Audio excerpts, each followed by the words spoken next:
It's a beautiful, beautiful Thursday morning. And yes, another time to talk sports. My name is David Edwin, and this beautiful morning, of course, I'll be standing in for none other than Kizzy K, who's unavoidably absent this beautiful morning. But of course, you know how it is. We have to bring you all of the best and the top stories when it comes to the world of sports. And that's even about the reason why he's not here. So he definitely has us covered all the way. But we start off with the top stories where Poprin pulls off upset win over Medvedev at Paris Masters, and Zverev and Dimitrov progresses. And in the world of golf, stop labeling female golfers irresponsible women. This is coming from Adebayo Orire. Interesting time in the world of golf. But also, we have the world of boxing where the legendary Mike Tyson gives honest take on Jake Paul's amateur boxing career and sends Slaughter warning for fight. Interesting story, I must tell you. But from there on, let's move straight to Formula One, where Max Verstappen set for Brazilian Grand Prix penalty as Red Bull chief accused of lies. Well, of course, from there on, we come back home after the NPFL, where the NPFL slams Canopilas with a 2 million naira fine.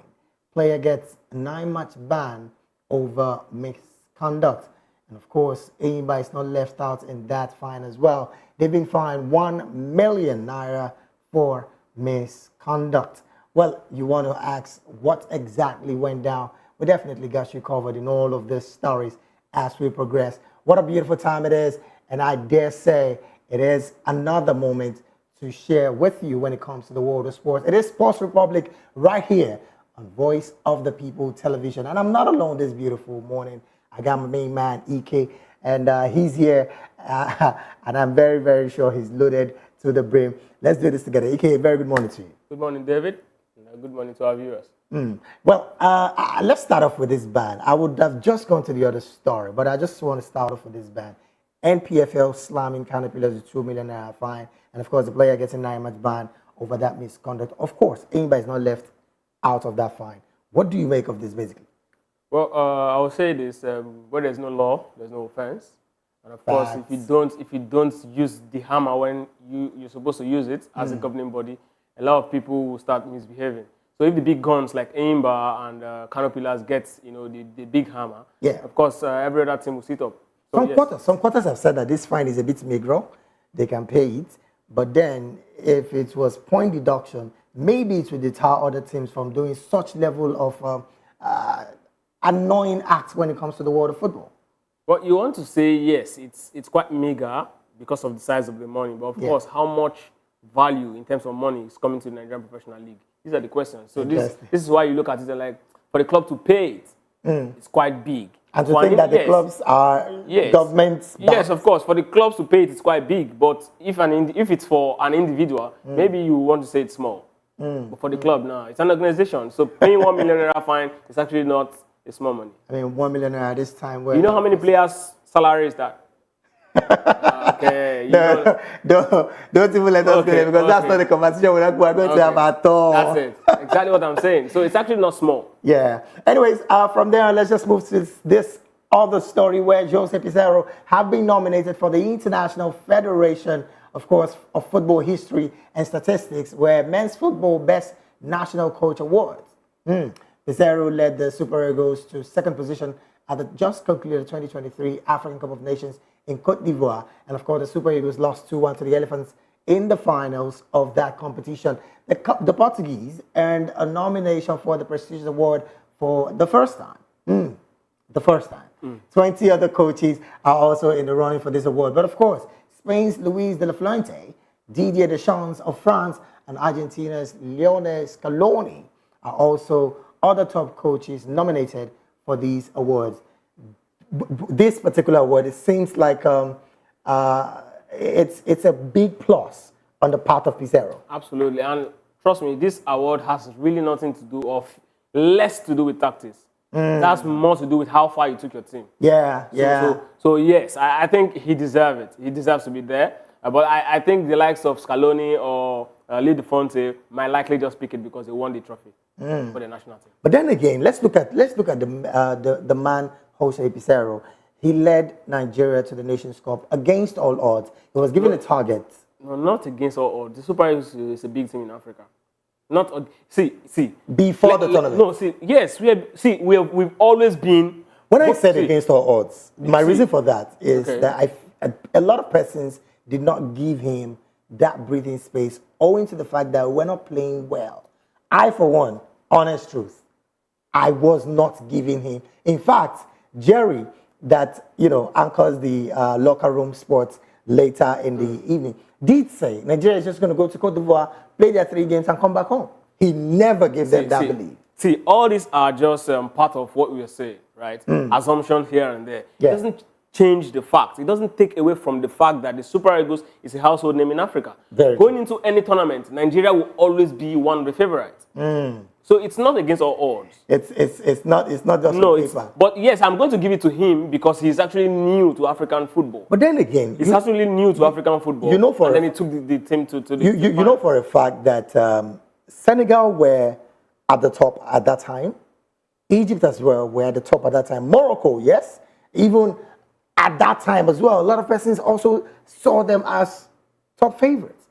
And Nigeria, yes, you might say individually we had some good players. Not even about individually. See, when you're going to a tournament, even the World Cup, today, if I wake you up, David, tell me how many, look, this is the World Cup, tell me the favorite, tell me people who you believe will at least get it to the quarterfinal, semi-final, or the final. There are certain things you must speak. Okay. It's a must. True. They don't have to be informed.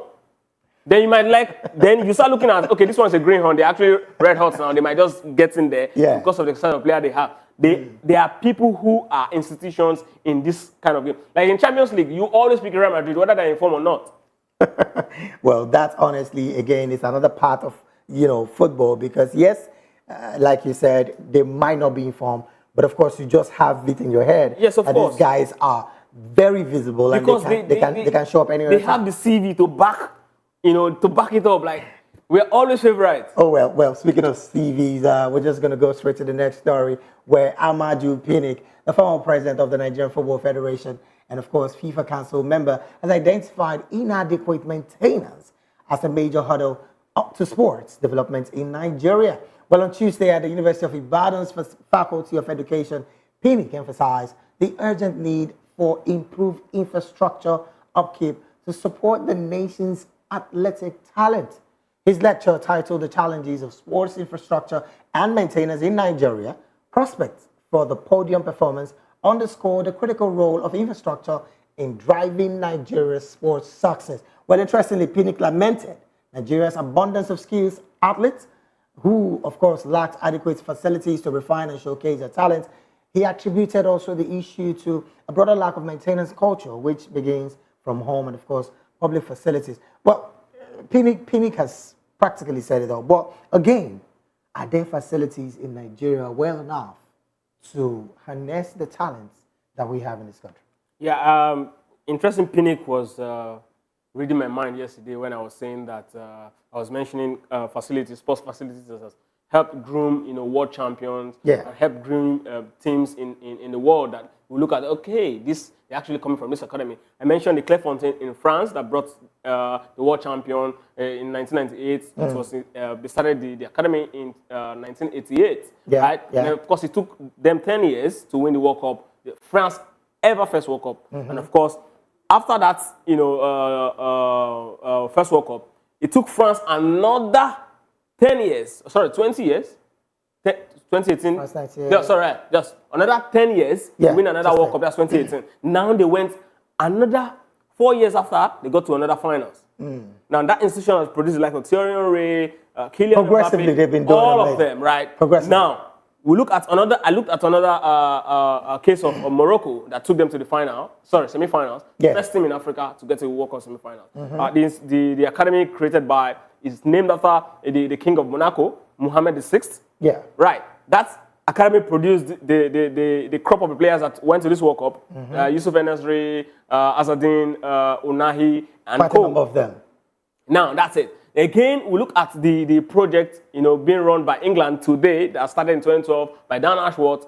And of course, it took England 5 years to win their first under-17 and under-20 World Cup that brought about the likes of Ademola Lookman, Phil Foden, and the likes. Right. It gave England the first female European Championship medal. Yeah. Of course, England, remember the last 2 Euros, they lost to the finals. They practically have been in the finals. Most of those players came from this DNA program, English DNA project. Yes. Again, do we have the facility? I'll tell you, what happened to the Kwara State Football School of Excellence?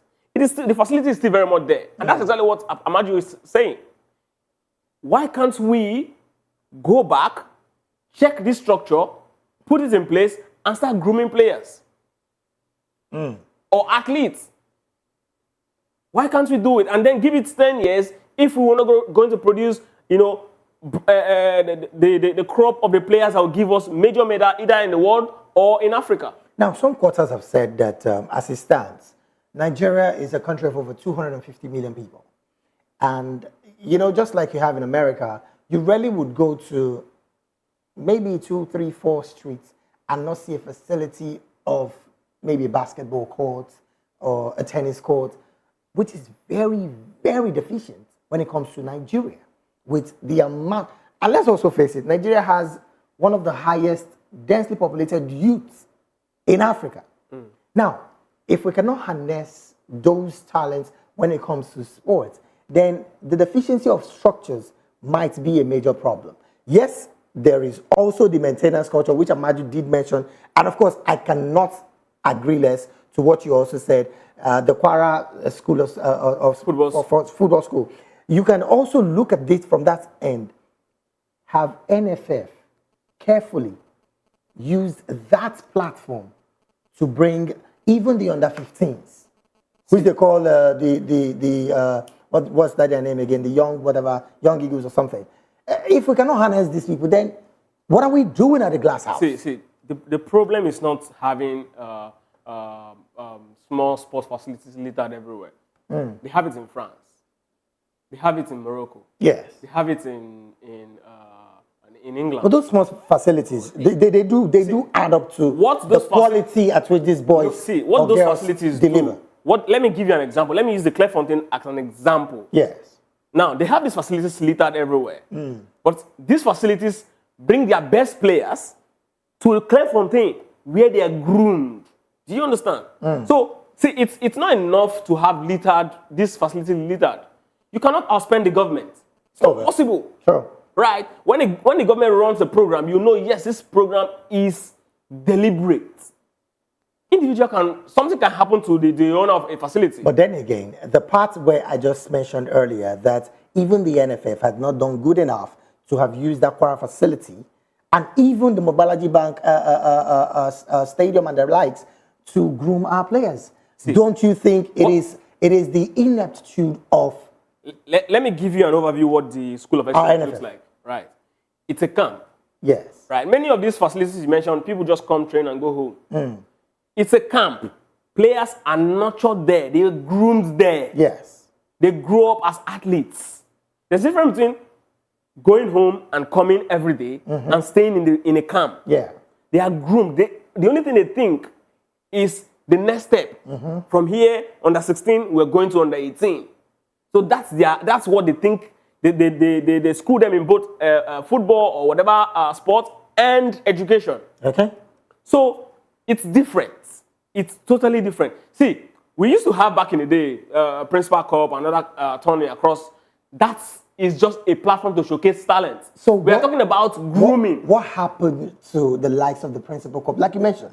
Principal Cup will do little. That's what I'm saying. It's just a platform to showcase. Now, if those platforms showcases those talents, where is the place of the NFF harnessing those talents? Because we know that the NFF has a technical body that handles everything technicality when it comes to the game. It goes back to what I was saying. Yes. That we need a facility to keep these players. So just put them on a platform to showcase their talent and go back home. It's not enough. Sure. That's what I'm saying.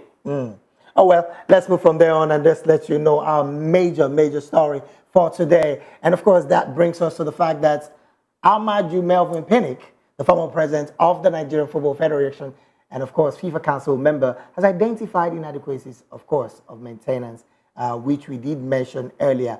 But the very major one is the fact that he is supporting Patrice Motsepe, his bid for a second term as CAF's president.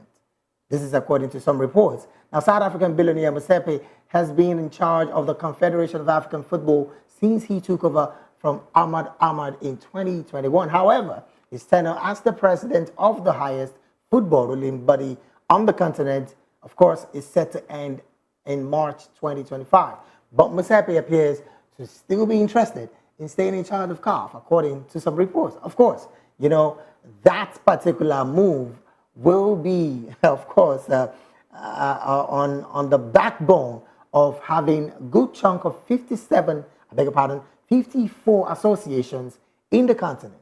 And you would recall, as it stands, he's not getting any level of support if it comes from the part where a lot of us will be saying, why wouldn't he get Libya? Okay, as it stands, Motsepe, he's already getting full support from Amaju Pinnick. Does that look like a plus? Let's even start from there. Okay, so in 2008, you know, a certain African American in person of Barack Obama was in the running for the Democrats' ticket to become president against a household name in American politics, talking about Hillary Clinton, who was a former first lady and of course the wife of Bill Clinton. Now everybody saw, you know, would this be the first time a woman is going to rule America? You know, because of course Obama is an unknown, you know, senator from Illinois against a super heavyweight like Hillary. Now, of course, one person backed Obama for the ticket, talking about a seasoned senator from Massachusetts whose name was Teddy Kennedy. Of course, he gave Obama backing, he rallied around support for him, and of course, he nicked that ticket. Of course, we know how it ended in the end. You know, Obama defeated McCain and became president of the United States of America.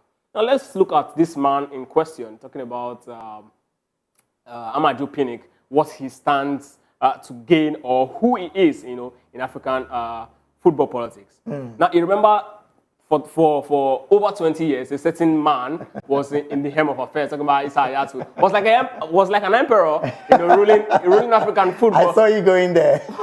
Ruling African football for years, and you know, it took the politicking of Amaju Pinnick and other, you know, African football house who looked at him like, you know what, Amaju was in the forefront of it because it's difficult to defeat a francophone because of their size in CAF. Maybe someday we'll talk about it. Now, he did that, and of course we know that that's how Ahmad became, you know, the CAF president. And then he became the first vice president of CAF.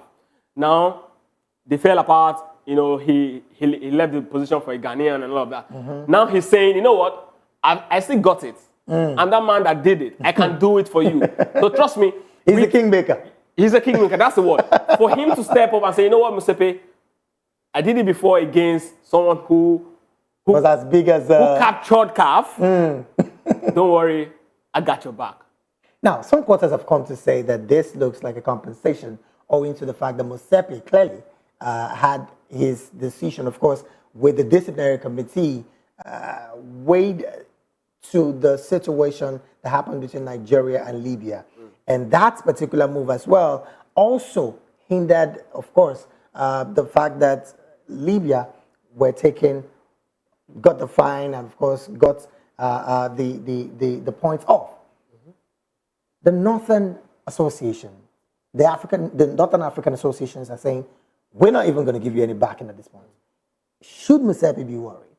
See, owing to the fact that that's where the money is also coming from. Now, let's also face it. Under Motsepe, the CAF, as a CAF president, there's been increased cash prize for the men and women's Nations Cup. Now, that looks like a plus under him. And, of course, he has also introduced the Women's Champions League and a format for the male competition as well. all of this is like a major plus that Motsepe did when he came into office. But that X factor of the Northern Association, Northern African Football Association, clearly not giving him backing. Would that be something to worry about? If Motsepe isn't worried, you will not hear Pinnick say, I'll give you my support. I mean, these things have been on, right? When the issue of Nigeria-Libya started. Yeah. You know, they saw the disciplinary committee board. They knew that the result will likely not favor them. That's why they were screaming that they are not going to back Motsepe, right, trying to force his hand. Yeah. But of course, for a man who said he's going to promote financial transparency, and of course, he's going to help, change the structure of CAF. We've seen it, introducing the CAF Women Champions League and all of that. He's doing a lot. He's a businessman, so all he wants to do is to do the right thing. Because trust me, if there's no judgment, if there's no judgment, if there's no rule of law, if there's no law, there wouldn't be any level of deterrent for any other team that does such. Apart from that, right? Nobody will want to invest in a place where he's not guaranteed his money when there's an infringement. That's on the business side as well. So he's a businessman. That's the first thing he's looking at. So he wants to put CAF on a platter and say, okay, investor C, we got your back. If anything happens, you get your money back. Right. That's what he wants to do. Now, going to the what these North Africans are saying, trust me, they are a very strong force. Okay. Now, owing to the fact that the other time we were having a conversation on this particular subject matter, that the way CAF is structured, we have more people from the Francophone, and we have a lot. See, the way CAF is structured, this is how it is. The Francophone nations take precedence because they are the biggest in the bloc, voting bloc. Yes. Then we have the Arab French, which most of these Northern Africans are allies too. And then we now have the Arab. Then before the Anglophone. Okay. Right. Now, when you look at this composition, because it has to do with, I don't want to use it, but it is, most of the Francophone have this, Arabic inclination. So, you know how we look at the Westerners as the superior in the whole, Abrahamic religious setup. That's exactly how, most Arabic nations, I call them, Islamic nations in Africa, or people nations who tends to be, Arabic inclined, look up to, the North Africans. Right. Right. So these connections most times influences how they actually, or their voting pattern, how they vote. Now, in the end, if it goes that way, then of course Motsepe is in huge trouble. He knows. Yeah. And Amaju Pinnick also knows, and that's why he's saying, don't worry, we've played this game before. We're going to play the game. And trust me, for Amaju to give him the support, a lot of persons must have reached out to certain persons and say, don't worry, let's cut their bluff. And, but I think it's going to be the best for Africa. Do you think Amaju Pinnick's position in FIFA is also going to be another factor to consider if any other person would want to look at his statement and hold on to it? So it's going to be a quid pro quo thing. Something have to give. And for a politician, you have to think that. I give you this, you give me that. Okay. And that's why he's saying, don't worry, I'll support you. That compromise will come. Right. They're definitely going to drop this for that. Right. See, Amaju is a born politician. Trust me. Forget anything. He's a born politician. Some persons say he's still in charge of the NFF. Do you share that opinion as well? See, it is very difficult. I'm not going to speak for Africa entirely, but it's very difficult for you to find somebody who was once in charge of a position in Africa without having a huge influence in that particular position that he just left. It's almost impossible. So it's not a written off. Yes, it's not a rumor. Okay. Now, finally on this particular issue, before we move on to other stories, Amaju Pinnick has made a statement, and as it stands, it's looking more like Motsepe would be banking on his statements and, of course, his support. Now, FIFA as a body is also there carefully as well, looking at Africa and, of course, wanting to consistently support Africa with FIFA Go projects all across Africa. Would other countries, especially Francophone countries, would they also look at it from the point of the fact that, okay, this guy, Amaju Pinnick, did help Africa get off the likes of Issa Hayatou in power, and of course had the person of Hamad Ahmad. Would this be something to hold on to for us to also back Motsepe? Because would that also mean that Amaju's statements would bring a crowd of supporters for Motsepe? Like I told you, Amaju Pinnick is a politician. He must have looked at the weakness of the North Africans. Okay. Right. And the biggest mistake the North Africans will make is to underrate, Amaju Pinnick. It's the biggest mistake they will make. He understands that, for me, I know who Amaju is. I've followed his politics in CAF and in Nigeria, so I know that this man is a seasoned politician. Right. Now, he must have seen their weakness, and, he was like, he must have like, okay, you know what? I'm going to give this for this. Give them the offer, give them an offer they cannot refuse. Right. So when you say offer, are you talking about the Francophone countries or the Northern? The Francophone countries. Okay. It might be very difficult to bend them, but how many is their bloc? They're no more than 10. Okay. Right. So he might have looked at it and like, okay, you know what?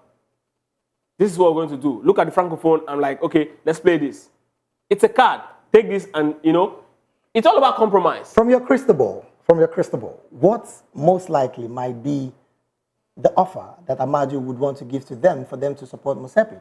Would there be another level of Nations Cup hosting or something even bigger? Well, it could be anything. It's still very early to call. When the candidate that is going to really challenge Motsepe comes out, that we've seen, okay, this is the person, then the compromise will start. But for now, what they will be doing is to start walking on the ground, knowing, okay, these are their weakness, this is what we're going to do, this is what we're going to do. If they bring this person, because speculation will be going around, there might be 3-4 candidates up against Motsepe at this time, on the ground, that is still not yet known, or even more. Okay. So he must have looked at all of them with interest and like, okay, if they present this one, this is where we're going through. If they present this one, this is where we're going through. Like I said, it will be the biggest mistake they will make to underrate. It will even be worse than the Battle of Agincourt. But then again, some quarters have said that there is most likelihood that Amaju might just want to offer, of course, the space of a vice presidential candidateship for some of the Anglophone countries, and so, of course, some spaces in CAF. It's still would that also be holding waters? It's still even very possible. It's still even very possible that one of the North Africans might end up joining Motsepe. Okay. It is still even very possible. But let's assume that none, decide to pull from the block. Okay. Like I said, when Amaju, led the exit of the Emperor Issa Hayatou of blessed memory. Yes. When he led the house to take him out. One of the compromises during that thing must have been that I'm going to be the first vice president. Okay. So it's all about all of this. He might say, okay, no, I'm going to back you, but you're going to give one of my own ally here the seat of the first vice president. It's so much politics of course. in it. Anyways, just in case you don't know, it is still Sports Republic right here on Voice of the People TV. And we're talking about the recent statements from Nigeria's former president of the Nigerian Football Federation. I'm talking about President of Amaju Pinnick, who said that he would be backing Patrice Motsepe to become the second time running president of CAF.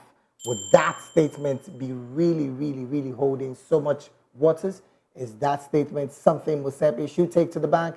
All of these, we want to also hear your opinion. And how best can you do that? Go straight to the comment section. Let us hear your voice because, of course, it is Voice of the People. With you, we, of course, are here because of you. So with you here, we definitely will be knowing and, of course, knowing your thoughts on this issue. But, of course, let's go straight to international, not really international, but still talking Nigeria. But, of course, when it comes to Nigerians playing outside Nigeria, Super Eagles and Nottingham Forest fullback Olaoluwa Aina has, of course, named FC Nant's winger, that's Moses Simon, as the toughest Nigerian opponent he's faced. The 28-year-old versatile fullback has said a member of the Nigerian football team for almost 8 years, making his debut in 2017 and becoming teammates with the fleet-footed Moses Simon. Now, the pair featured regularly under former Super Eagles boss Jose Pizarro. And of course, they played vital roles in Nigeria's run to the final of the AFCON 2023 in Ivory Coast. While speaking in an interview, of course, by reporters, the former Chelsea man was quizzed about the toughest winger he's faced in terms of one-against-one situation, and he mentioned Moses Simon. Ike, interesting times. He's saying Moses Simon is my toughest opponent. Well, a lot of things might be, the reason for that. You want to ask, how many times he's faced, dangerous wingers. And sometimes when you face dangerous wingers, it might be their off day.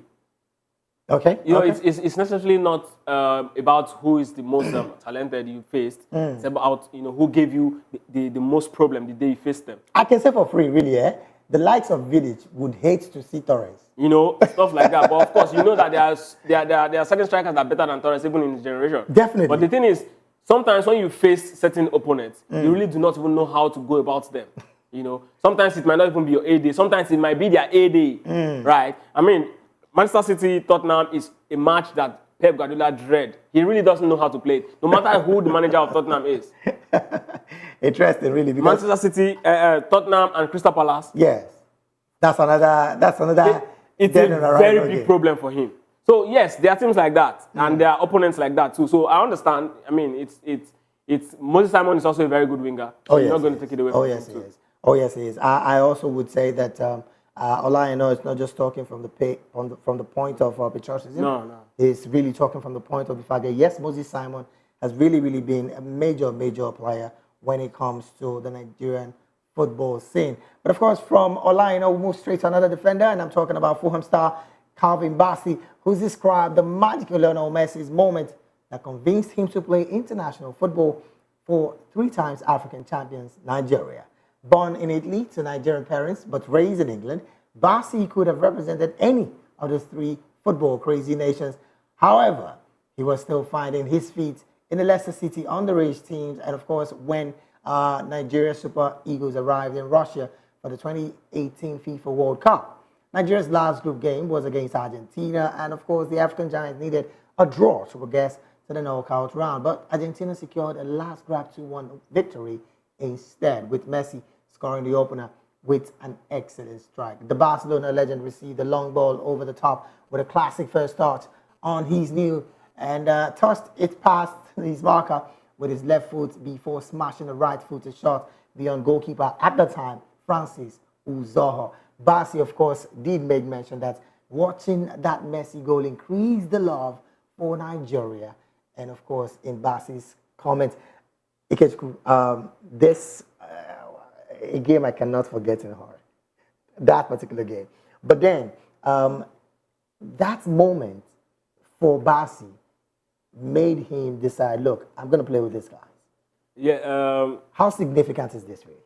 It takes just a spark for what you call revolution to start. Now, if you remember the Arab Spring that ousted the likes of Hosni Mubarak, of Egypt, and of course the then Tunisian president, and many of them, it just took someone going online to just because of the cost of bread, and then lighting himself up, in front of a camera, and then the whole Arab world, become something else. Right. It also took the new issue in America to spark a revolution that took out Donald Trump. Yes. So anything can be that spark that will change something in you as a person. So that for him was the moment where Messi scored that goal. He was like, he must have felt like these guys lost at the grasp of a tiny little thread. And I think if I was there, I would have done this and that. Right. So the only way you can show that you're really going to change things is by just stepping into the arena. And that's what he's done. And so far, he's been a very good addition to the Super Eagles. I can agree. I totally would agree on that because, again, Calvin Basi has been instrumental both for club and country recently.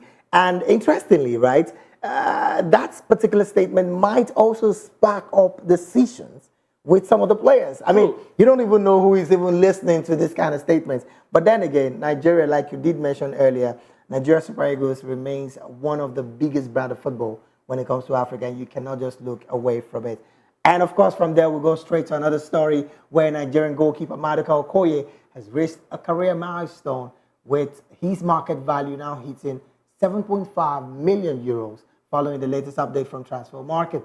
This is the highest valuation the Udinese shortstopper has achieved in his young career, marking a steady rise since the debut for the Super Eagles. Interestingly, he's the fourth most valuable goalkeeper. Maduka Okoye still has not gotten his first team return to the Super Eagles. Do you see any change with the recent Super Eagles as led by Iguaban? Well, something will have to give for, something to happen. Right. Goalkeepers are not like footballers where a coach can decide to, okay, both of you are good. I'm going to play, even though you both are left-footed, I'm going to play you on the right. Yeah. And you guys can just interchange at interval, right? But goalkeepers just have one man. And so far, Nwabali has been so great. We cannot even think that will be comfortable. We cannot even think that will be comfortable having another goalkeeper outside him at the moment. But something happened to Okoye. He was pretty young at 21. He messed up, against Ghana. Yes, right? yes. That cost us that ticket. But then, right, he has so much improved. So he's needing or he's looking for another opportunity. I know definitely something's going to happen. True. It's part of the game. Something's going to happen. He's still very much young. He's younger than Nwabali.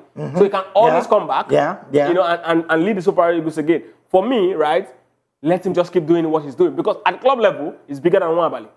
Oh, yes. Very true. So you understand. So it shows that, yes, there's a competition in Super Eagles goalkeeping setup, just like we had back in the days, Vincent Nyama, Austin Ejide. This is a sort of very healthy competition. This is sort of a challenge we want to see. Not that we only have Nwabali and something happens. Hey, we don't have any other person. You understand? Just like the JJ Okocha. Exactly. So this is exactly what a very good team is made up of. Competition in every role. A very healthy competition, I must say, because the likes of Austin Iguaban will be very, very happy to have these goalkeepers who consistently, I see Nwabali and I see confidence. I see Okoye, I see goodness me. Why is this guy not playing? But then you can you can't just take off a Nwabali right now. No, you can't. Something will just have to possibly happen. True. But then again, we wait to see when and how soon the likes of none other than Okoye would be getting his first team call up again. But from there on, let's move to an interesting conversation where I must say that the Flying Eagles, interestingly, retained the WAFU Under-20 Championship. Congratulations to them. They just made it to the Nations Cup with that, qualifying for the semi-finals, got them the Nations Cup ticket. Of course, the Nations Cup also is another avenue for them to progress and then get to the World Cup. Now, that seemed like something big. But then, how significant is this win? Now, when you get... And of course, against bitter rivals, Ghana. I know. When you get, a championship ticket like this, or you win a tournament like that, there's a boost it gives your nation, right? There's this thing that people start looking at, the country and, okay, there are pool of young talent in this country. Let's go here. Let's do this program here. Let's scout for talent here. Just like Argentina. Now, look at Argentina. After winning the World Cup, you know how many Argentine players, young players, are in Europe? From Echeverri, the other Palermo, Peron in Manchester City. Garnacho, the likes, all of them. Many of these young talent, people spotlight now on Argentina young players. And a lot of them are even coming to Europe. It happened to France after they won the France 98. A lot of players in many clubs in Europe were French. Right. It also, so these things happen. And this is one of the reasons why it feels like the Brazilian football is going down. Because it's been a long time they last won the World Cup. Spotlight with... But they keep selling players anyways. Spotlight would definitely come to a nation when they win a major championship. It is normal. Okay. Grassroots programs and so many things will happen. When you go out for trials and they're like, Nigeria, oh, they won the Nations Cup. Nigeria, oh, they won the World Cup. So there's this. I want to see. Okay.